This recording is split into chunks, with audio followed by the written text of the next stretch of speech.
Muy buenas tardes, chicos. Hoy vamos a ver un nuevo tema en la materia de historia de México.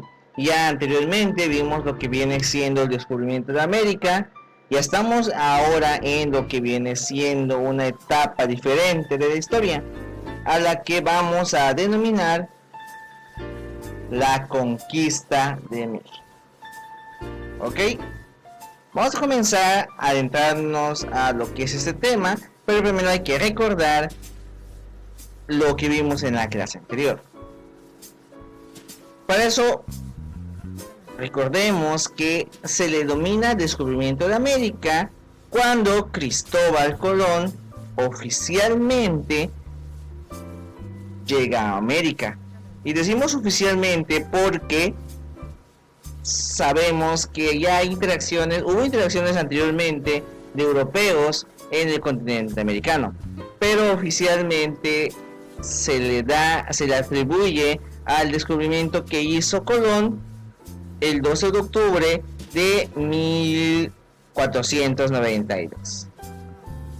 Bien, entonces ya quitando todo eso y recordando lo que hizo Colón como el oficial descubridor de América, pasamos ahora ya literalmente a casi 19 años en el futuro. Y nos adentramos ahora a lo que son las primeras expediciones que hicieron al continente, a México, al continente americano, puesto que la que habían descubierto eran pequeñas islas. Pero el continente tal como América todavía estaba explorándose. Y 19 años después del descubrimiento de América de Cristóbal Colón, literalmente en 1511, en Cuba específicamente existía el denominado gobernador Diego de Velázquez. ¿Por qué es importante mencionar a este sujeto? Bueno, porque él fue el que empezó a, vamos a llamarlo, costear las expediciones a estos territorios. A muchos territorios de América, obviamente. España fue uno de los principales colonizadores del continente americano. No fue el único, obviamente, pero fue el principal. Como es el primero que llegó, casi todo lo que viene siendo el continente de América, en Sudamérica prácticamente, era casi todo territorio español, sin contar algunos como Belice, que eran colonias inglesas, y lo que viene siendo Brasil, que eran colonias portuguesas. En su mayoría los demás eran españolas, incluyendo México. Y es aquí donde entra Diego de Velázquez, ya que las primeras exploraciones que hizo Diego de Velázquez, una fue en 1517, cuando envió a Francisco Hernández de Córdoba, y él descubre lo que es la península de Yucatán. Le dimos descubrimiento porque pues él fue el que llegó, no es el que lo conquistó, es el que llegó a la zona. Y en 1518, Juan de Grijalva llega a lo que es Tabasco, y parte de Veracruz, toda esa zona del Golfo, pues ellos fueron descubriendo esas zonas. Si se dan cuenta, fue un año consecutivo. Diego de Velázquez, gobernador de Cuba, tenía la idea de hacerlos por lo menos una vez al año para estar descubriendo esta. Por lo menos así cuenta la historia, esta parte de las exploraciones que se dieron al continente americano. Vamos a llamar ahorita a México para no revolvernos. Entonces, cuando fueron llegando a lo que es el territorio de Mesoamérica, en lo que viene siendo actualmente México, la idea era ir consecutivamente. Diego de Velázquez tenía la idea de enviar a más personas, y ahí sí da lo que viene siendo la conquista. La conquista, hay que aclarar esta parte, está dividida en dos partes. Lo que llamamos la conquista material, que literalmente es cuando los españoles llegan a los territorios, toman todos los tesoros y territorios de lo que viene siendo los habitantes de la zona de Mesoamérica, lo que es actualmente México, y también lo que es la conquista espiritual, que literalmente es la evangelización, quitar todo lo que para ellos era considerado pagano, y se le dio lo que es la religión cristiana, que es lo que traían los españoles. Estas dos partes son importantes porque vamos a ver la primera parte, que es la conquista material. Ahora bien, recordemos, en 1517 Francisco Hernández de Córdoba llega a lo que es la península de Yucatán, y Juan de Grijalva al año siguiente llega a lo que son las costas de Tabasco. Es ahí cuando envía a uno el año siguiente, en 1519, el personaje que nosotros conocemos como Hernán Cortés. Esa expedición fue el año de 1519, a pesar de que Diego de Velázquez la había cancelado. Hernán Cortés, antes de que sus oficiales y sus marinos supieran de la decisión de Diego de Velázquez, él zarpa de Cuba a lo que es la dirección a México, tomando en cuenta que Diego de Velázquez ya no iba a ser, por lo menos Hernán Cortés no iba a ser el dirigente de esa expedición. Hernán Cortés, la primera vez que pisa territorio mexicano fue en la isla de Cozumel. Es la llegada que hizo Hernán Cortés, la primera vez que llegó a esta zona. Continuamos con el tema de la conquista. Hernán Cortés llega a la península, en la isla específicamente de Cozumel, y ahí se encuentra con dos náufragos que habían naufragado años antes en lo que es la península. El primero fue Jerónimo de Aguilar. Jerónimo de Aguilar era un fraile que había llegado ahí por el naufragio y fue invitado por Hernán Cortés a su tripulación para que lo ayudara a lo que viene siendo la traducción en el idioma. Ellos habían llegado a la península de Yucatán y por lo tanto habían aprendido la lengua maya, y por mucho tiempo Jerónimo de Aguilar le fue útil a Hernán Cortés en sus traducciones. El segundo fue Gonzalo Guerrero, que también fue invitado por Hernán Cortés para ayudarlo a la traducción, pero Gonzalo Guerrero ya había formado una familia con una princesa maya, para llamarlo de esa manera, Nicteja, y había tenido familia, por lo cual Gonzalo Guerrero se negó a participar en la cruzada de Hernán Cortés. Por lo tanto, se queda y se vuelve solidario con la cultura maya. De hecho, lucha en contra de los españoles durante la conquista de Yucatán. Algo así como el último samurái, pero en maya.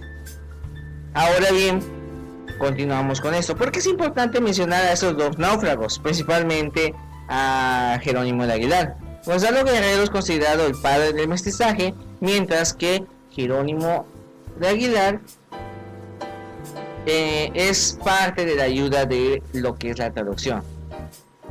Eso es muy importante porque le ayuda a la conquista de Hernán Cortés. Imaginen, estaba Hernán Cortés en la península, en donde se encontraban a muchos mayas. Los mayas hablaban su lengua y Hernán Cortés no les entendía. Es ahí donde entra Jerónimo de Aguilar, que escucha la lengua maya y le traduce a Hernán Cortés. Y así se fue llevando la lengua, así se va llevando lo que es la traducción, y de esa manera le fue útil Jerónimo de Aguilar en lo que es la travesía que estaba haciendo Hernán Cortés. Y así fue mucho tiempo hasta llegar a lo que es Centla, en donde, según algunos en la historia, se les regala 20 mujeres a los expedicionarios, a lo que viene siendo Hernán Cortés y sus hombres. Esto para que los ayuden en la cocina. Muchos piensan que era como un tributo al varón, al hombre, así como si fuesen sus esclavos, como su harén, pero realmente no. Su intención del dirigente de Centla era que ellas las ayudaran a lo que es todo lo que el hombre se supone no hace: cocinar, limpiar, lavar, etcétera, etcétera. puesto que la cultura mesoamericana, eso incluyendo los mayas y los aztecas, eran muy higiénicos, mientras que los españoles daba igual si se bañaban o no. ¿Por qué es importante mencionar esto? Bueno, como recordarán, las culturas que existían en Mesoamérica eran variadas, y así como en la península de Yucatán se hablaba maya, en otras zonas no se hablaba la misma lengua, y es ahí donde Jerónimo de Aguilar se dio cuenta de su ineficacia, puesto que en el centro de México, cuando ya se hablaba náhuatl, hablaba, Jerónimo de Aguilar trataba de traducir y se dio cuenta que no le entendía. Como sabrán, el náhuatl y el maya, a pesar de que tienen un vocablo semejante y flexible, son cosas diferentes. Y entre las mujeres que habían regalado a los expedicionarios españoles, aparece una en especial, Malinche, también conocido como Malinche, a pesar de que no era el apodo de ella, te explico esa parte, o también conocida con su nombre español después de su bautizo como Doña Marina. Esta mujer hablaba no solamente maya, hablaba muchas otras lenguas mesoamericanas. Y es ahí donde Jerónimo de Aguilar se dio cuenta y le pedía que escuchara a las personas hablando náhuatl. Ella se lo traducía en maya, puesto que no hablaba español, y él se lo traducía a Hernán Cortés. Imagínense cuánto se perdió en esa comunicación, como si fuese un teléfono descompuesto. Pero no es el caso, por lo menos no. Y así fue mucho tiempo hasta que Malinche, con sus grandes habilidades de aprendizaje, aprende a hablar español y obviamente pasa directamente a Hernán Cortés, haciendo que Jerónimo de Aguilar volviera a ser inútil en su travesía, pero ya no le importaba tanto, puesto que ahorita se estaba preocupando más por ser rico y tener sus grandes botines tomados de los aztecas.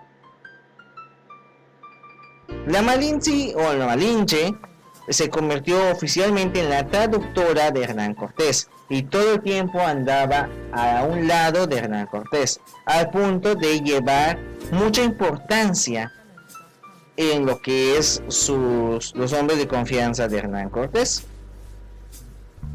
Y esta hablaba directamente con los líderes de la náhuatl, o sea, del centro de México, algo que era muy mal visto para esas personas, ya que las mujeres no tenían un papel importante en la política.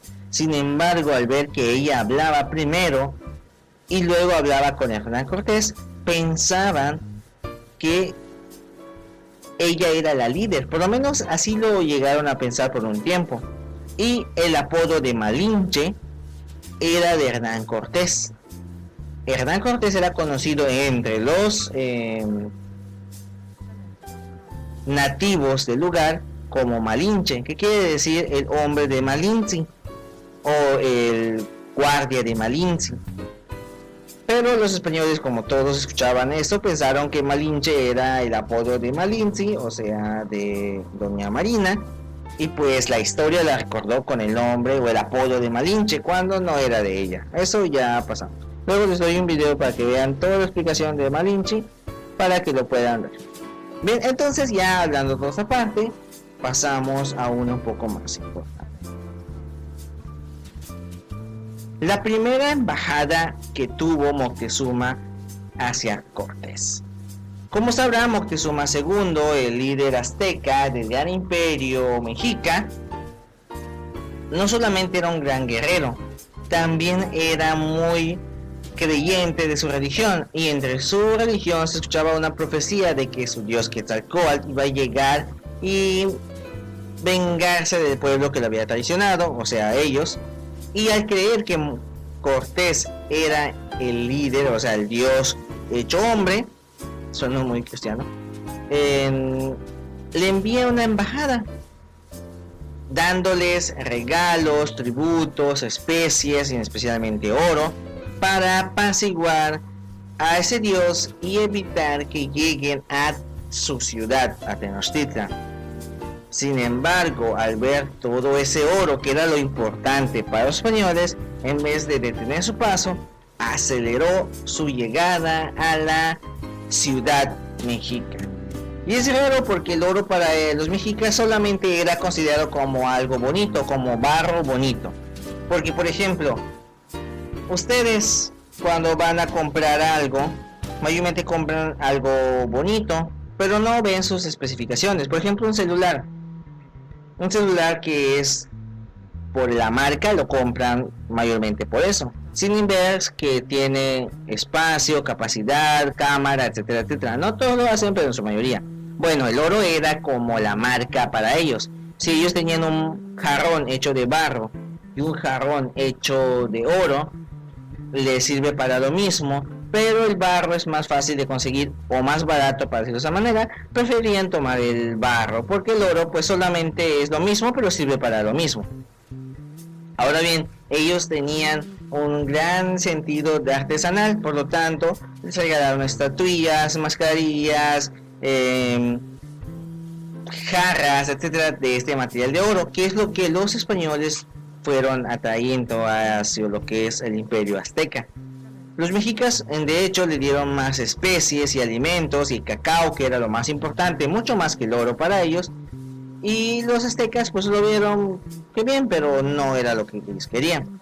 Y de hecho les veía raro cómo derretían esas grandes estatuas bien hechas artesanalmente y exquisitamente bien hechas, para decirlo de esta manera, para crear monedas toscas y feas. Y pues no lo comprendían bien. Bien, entonces eso fue lo que aceleró el paso. En vez de detenerlos, aceleró el paso del español hacia la ciudad azteca. Y es ahí donde llega el primer encuentro entre Moctezuma y Hernán Cortés, el 8 de noviembre de 1519. Es ahí donde en la calzada de Iztapalapa Cortés conoce al Huayna Tlatoani, que en lengua náhuatl podría traducirse como emperador o soberano. Y hasta ese momento pensaban que era un dios, y fue invitado y fue recibido con grandes fanfarrias, por decirlo de manera. Un dato curioso que quiero mencionarles: los españoles en ese momento apestaban, y no metafóricamente, realmente apestaban. Su costumbre europea de no bañarse comúnmente no era bien recibida en los aztecas. Los aztecas eran personas de bañarse todos los días, mantener las cosas limpias, y un gran olor fuerte que venía de los españoles era algo insoportable para los aztecas. Y según unos cronistas, los mexicas hicieron grandes coronas y collares de flores, guirnaldas, y se lo colocaron a los españoles. Los españoles en ese momento pensaron que era algo de respeto, algo así como de maravillados, pero realmente era para ocultar el insoportable olor que traía. Y eso se dieron cuenta hasta después, pero ya hablaremos sobre ello. Y es ahí su primer encuentro con los españoles. Automáticamente, después de un tiempo, Moctezuma permitió que los españoles hicieran lo que desearan, que pusieran imágenes cristianas en la ciudad, celebrar la misa, quitar algunas cosas de sus dioses. Y lo que más les sorprendió es que después de un tiempo, Hernán Cortés toma al soberano, a Moctezuma, como su rehén, haciendo que él dirija a su pueblo según las ideas que Hernán Cortés pedía. Ahora bien, continuamos con lo que viene siendo la conquista material. Recordemos que Hernán Cortés había salido de Cuba sin el permiso de Diego de Velázquez. Diego de Velázquez envía un navío para aprender a Hernán Cortés, lo que hizo que Hernán Cortés regresara al puerto de Veracruz bueno, más bien en ese momento era solamente una costa que no tenía nombre. Hernán Cortés le pone la vía rica de la Veracruz, pero eso más adelante. Para esperar a esta embarcación, con oro y regalos que los mexicas le habían dado, para tratar de convencer a estas personas en meterse en su ejército y luchar para las riquezas para ellos, olvidando así la diligencia de Diego de Velázquez, cosa que funcionó. Pero mientras Hernán Cortés estaba ahí, deja a cargo de la ciudad a Pedro de Alvarado.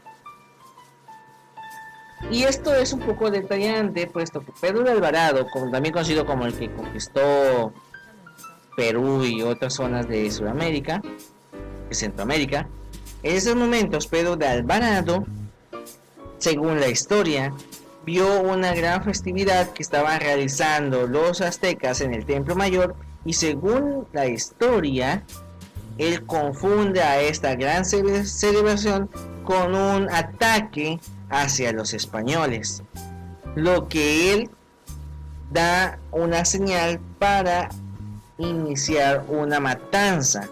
Esta se conoce como la matanza del Templo Mayor. Así se le conoce a esta acción que llevó Pedro de Alvarado, destruyendo, no solamente matando a guerreros aztecas, sino también a niños y mujeres que estaban ahí en su celebración. Esto ocasionó dos conflictos. La primera es que todos los mexicas en ese momento estaban tan molestos, incluso con su emperador, que ya no los podía controlar. Se dice que se levantaron en contra de este emperador, y entre grandes iras y molestias lanzaban rocas contra el templo, y una de ellas alcanza a Moctezuma y lo mata. Cuando llega Hernán Cortés, se encuentra con estos hostiles, y el 30 de junio intenta escapar de Tenochtitlan, obviamente llevándose un montón de sus riquezas.